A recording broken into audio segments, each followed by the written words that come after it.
Hello प्यारे मित्रों, बहुत हो गई तैयारी, अब लेकर रहेंगे नौकरी सरकारी। इसी वचनबद्धता और प्रतिबद्धता को लेकर मैं शैलेंद्र विजय आपको अपना यूट्यूब चैनल ZSBTC पर आपका हार्दिक अभिनंदन करते हैं। आगे आने वाले MTS का जो एग्ज़ाम है उसको ध्यान में रखते हुए मैथ्स के MTS का सीक्वेंस चल रहा है, उसके कड़ी का आज दूसरा दिन है। आज MTS का सेट 2 आपके सामने लेकर आए हैं, तो आइए देखते हैं क्वेश्चन क्या है और उसको कैसे सॉल्व किया जा सकता है। ठीक है, तो आज का पहला क्वेश्चन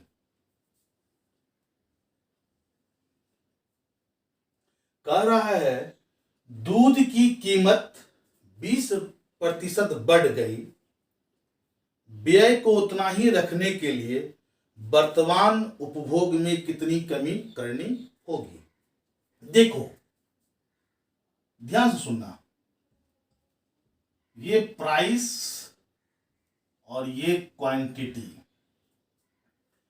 ये अगर इंक्रीज कर गया 20% से तो कहता है इसको कितना डिक्रीज कर दे कि एक्सपेंडिचर जो आपका है वो आपका कांस्टेंट रहे, यानी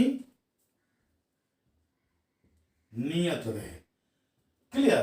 तो ध्यान से देखिएगा, क्वांटिटी के बारे में परसेंट निकालने के लिए कुछ नहीं कीजिएगा, जितना यहां पर इंक्रीज या डिक्रीज हो रहा, जो भी हो रहा है उसको आप न्यूमरेटर पर लिख दीजिए। ठीक है, अब इंक्रीज हो रहा है यानी प्लस के साइन के साथ है, इसलिए 100 + 20 करके 20 से इंटू कर दीजिए। बात समझ में आया? जितना इंक्रीज हो रहा है उसका वैल्यू ऊपर रख देंगे। इंक्रीज कर रहा है तो 100 में प्लस होगा, डिक्रीज होगा तो 100 में माइनस होगा, और परसेंटेज पूछ रहा है इसलिए 100 से मल्टीप्लाई होगा। इसलिए यहाँ पे क्या हो जाएगा, इसको देख लीजिए, ये 6 टाइम में चला गया, यानी 16 इंटीजर 2/3%। यानी एक्सपेंडिचर को कांस्टेंट रखने के लिए क्वांटिटी को 16.2/3 से प्रतिशत से कम करना होगा। क्लियर? इसको और भी कई तरह से बना सकते थे, लेकिन अभी एग्जाम्स का है मूड और एग्जाम में हॉल जाना है, समय उतना नहीं है, इसमें बहुत सारी बातें नहीं करनी है, बस आपका जो बेस्ट अप्रोच है उसको लगा दीजिएगा। ठीक है, फिर आगे वीडियो में कभी हम इसको अच्छा से एक्सप्लेन करेंगे। क्वेश्चन नंबर 2 देखते हैं। क्वेश्चन नंबर 2 कह रहा है दो संख्याओं का अनुपात 3:4 है और उसका HCF दिया हुआ, HCF क्या है, 4 है। तो कहता है उसका LCM निकालने के लिए, ध्यान से सुनिएगा, जब कभी रेशियो दिया गया हो और HCF दिया गया हो तो आप कुछ नहीं कीजिएगा, रेशियो के प्रत्येक टर्म को HCF के साथ गुना कर दीजिएगा, जो गुणनफल आ जाएगा वही उसका LCM होगा। तो 4 × 12 = 48, यानी 48 क्या हो गया, आपका LCM हो गया। क्लियर? कब? जब रेशियो दिया गया हो और HCF दिया गया हो, तो रेशियो के टर्म्स को गुना करके उसको HCF के टर्म से गुना कर दीजिएगा, जो परिणाम आएगा वो उसका LCM होगा। क्वेश्चन नंबर 3 कहता है 10 मदों का औसत 80 है। देखो, ये 10 मद है, उसका एवरेज क्या है, 80 है। एक मद को 50 के जगह 60 गिन लिया गया, यानी 50 गिनना था और 60 गिन लिया। तो भाई संशोधन कर दो, जो गिन लिया था उसको निकाल दो, जो गिनना था उसको डाल दो। अब क्या हुआ, 10 संख्या थी तो देखिए औसत पर क्या प्रभाव पड़ेगा संशोधन का, तो पड़ गया -10/10 = -1। जो भी यहां पर इसका एमेंडमेंट हुआ उसको आप एवरेज के साथ कर दीजिए, -1 हुआ है इसलिए -1 कर दीजिए, आपका नया एवरेज 79 हो गया, यानी इसको संशोधित एवरेज कहते हैं। कोई प्रॉब्लम? इसके पहले वाले वीडियो में भी ऐसा एक सवाल गया था, उसको आप देखिएगा। ठीक है, क्वेश्चन नंबर 4 क्वेश्चन नंबर 4 कह रहा है कि एक व्यापारी एक वस्तु को बेचने के लिए 30% और 15% की दो क्रमिक यानी सक्सेसिव डिस्काउंट देता है। यदि उसे वस्तु पर 476 यानी 476 रुपया मूल्य तो उसका मार्क प्राइस यानी अंकित मूल्य ज्ञात करें। तो मान लेते हैं अंकित मूल्य क्या था, एम था, सपोज दैट। तो पहला डिस्काउंट क्या दिए थे इस पे, 30% का। इसका मतलब क्या हुआ, 30% डिस्काउंट दिए यानी 70% पर इसको बेचना चाहे। दूसरा डिस्काउंट क्या दिए, 15% का, यानी इसको 85% पे बेचना चाह रहे हैं। और बेचे तो कितना मिल गया हमको, 476। अब इसको सॉल्व कर दीजिए। देखिए सॉल्व करने से में 0 से 0 गायब हो गया, काटिए 7 से 42 और हो गया आपका 8 सती 56, 17 पचे 85, 17 चौक 68।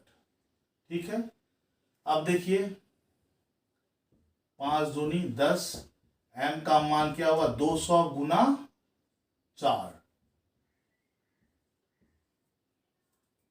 800, यानी मार्क प्राइस कितना था, 800 रुपया था। कोई प्रॉब्लम। क्वेश्चन नंबर 5, देखिए क्वेश्चन नंबर 5 क्या कह रहा है, कह रहा है क्वेश्चन नंबर 5 कि एक साइकिल सवार दूसरे दिन 70 किलोमीटर साइकिल चलाने के बाद देखता है कि पहले 2 दिनों में उसके द्वारा चली गई दूरी का अनुपात 4:5 है। इसका मतलब देखो, ये फर्स्ट डे डिस्टेंस चला, फिर सेकेंड डे डिस्टेंस चला। ये जो डिस्टेंस है ये 4:5 है। और कहता है दूसरे दिन कितना चला है, वो 70 किलोमीटर चला है। इसका मतलब देखो रेशियो 5 का वैल्यू क्या है, 70 किलोमीटर, तो रेशियो 1 का वैल्यू क्या हो गया 70/5 यानी 14 किलोमीटर। तो बताइए रेशियो 4 का वैल्यू क्या हो जाएगा, 4 गुना 14 यानी 56 किलोमीटर। अब कहता है कि थर्ड दिन वो क्या चलता है, 42 किलोमीटर चलता है, यानी ये थर्ड डे है और ये 42 किलोमीटर चलता है। तो कहता है कि वो थर्ड डे जो चला है और जो फर्स्ट डे चला है का डिस्टेंस का रेशियो क्या है। तो थर्ड डे वो 42 चला है और फर्स्ट डे 56 चला है। इसका रेशियो क्या हो गया, देखिए तो 14 से काटिए 3 मरते में, 14 से काटिए 4 मरते में, यानी 3:4। ठीक है, तो आपका रेशियो क्या हो गया 3:4। कहीं दिक्कत, कहीं पे नहीं दिक्कत है, चलिए ठीक है। फिर क्वेश्चन नंबर 6 देखिए, कह रहा है 42 लड़कों की एक कक्षा में, जैसे 42 स्टूडेंट था, इस कक्षा में से कोई 10 वर्ष के आयु का एक लड़का चला गया। ऐसा मतलब समझो इसको, ये 41 + 1, ये लड़का जो था वो 10 वर्ष का था, ये निकल गया और उसके जगह पर कोई नया लड़का प्रवेश कर गया, कोई नया आया है। ठीक है, अब यहां पे समझो, क्वेश्चन अभी पढ़ना छोड़ देते हैं, अभी यहां लॉजिक लगाते हैं। अगर आने वाला लड़का भी 10 ही वर्ष का होता तो बताओ कि एवरेज में कोई अंतर पड़ता, नहीं पड़ता। ठीक है, लेकिन एवरेज में अंतर पड़ रहा है। क्या बोल रहा है, इस नए लड़के के आने के कारण लड़कों की औसत में 2 महीने की वृद्धि हो गई।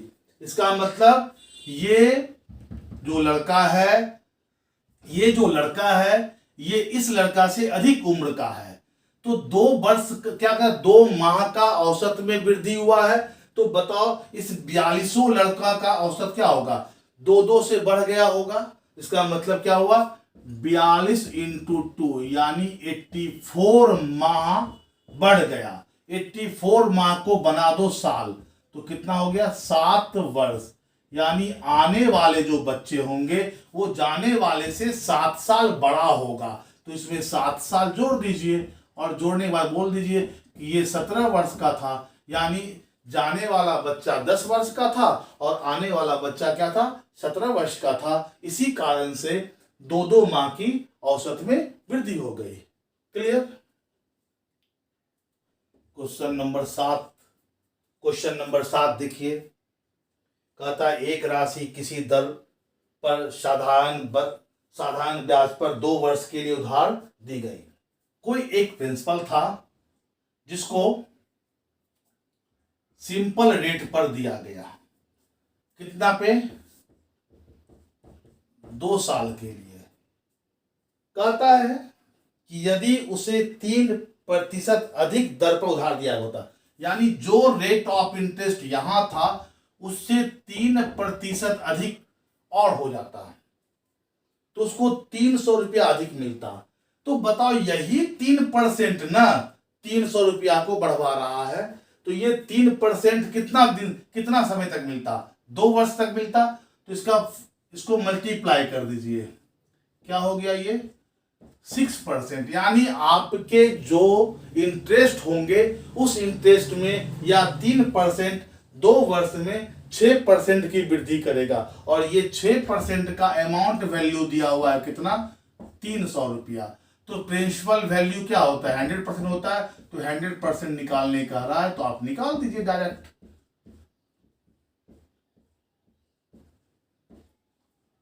5000। क्लियर, सिंपल सा बात है। क्वेश्चन को ऑब्जर्व कीजिए, क्या हुआ कि 2 वर्ष तक 3% बढ़ेगा, यानी 6% बढ़ जाएगा। इस 6% के बढ़ने के कारण अमाउंट कितना इंक्रीज कर जाता है? 300 रुपया। यानी 6% का वैल्यू 300 रुपया। तो प्रिंसिपल अपने आप में 100% होता है, इसलिए 100% की वैल्यू निकाल दीजिए। क्लियर, कोई फॉर्मूला लगाने की जरूरत ही नहीं है इस पे। क्वेश्चन नंबर 8,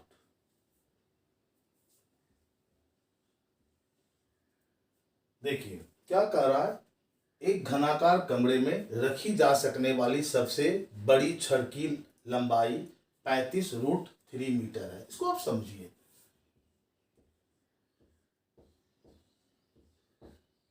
ये एक घन है, इस कॉर्नर से इस कॉर्नर तक यही है, इसी के बारे में कह रहा है। सबसे बड़ी है ना छड़, ये डायगोनल हो गया। इसकी लंबाई क्या है? 35√3 दिया हुआ है।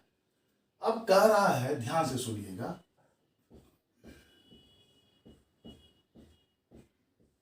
इसी के अंदर सबसे बड़ा गोला रखा गया।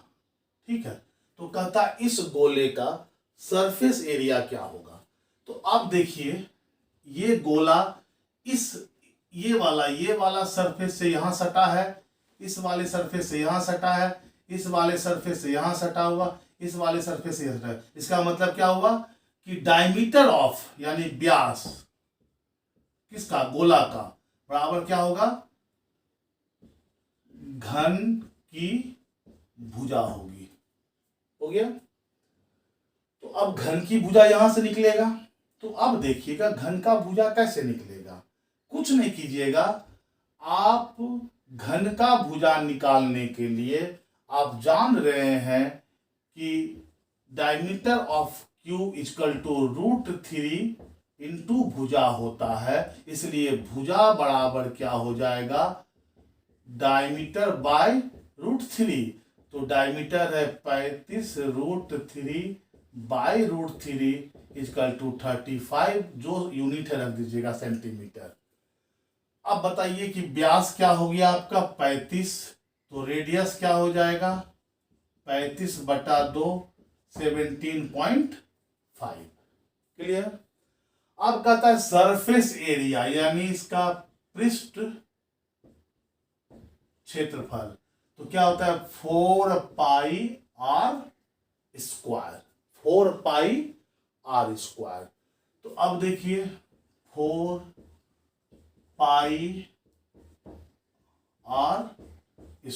यानी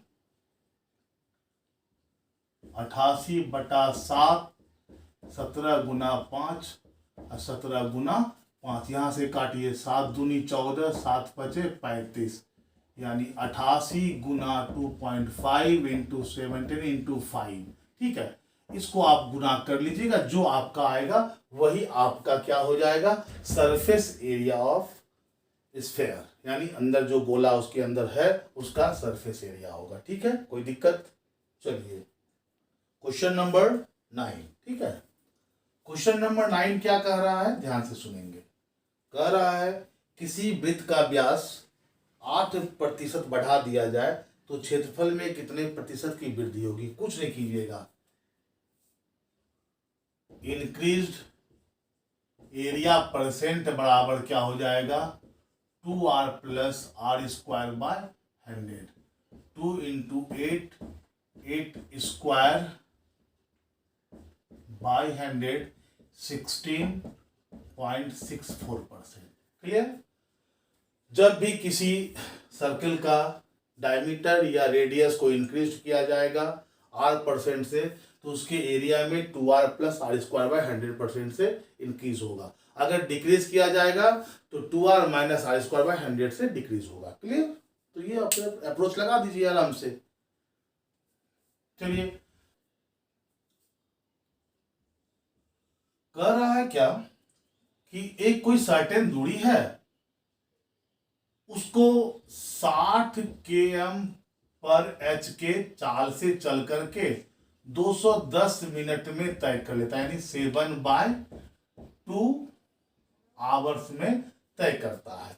स्पीड दिया हुआ है 60 के और टाइम दिया हुआ है ये, तो कहता है यदि स्पीड 80 किलोमीटर प्रति घंटा कर दिया जाए तो इसी डिस्टेंस को सॉल्व करने में कितना टाइम लगेगा।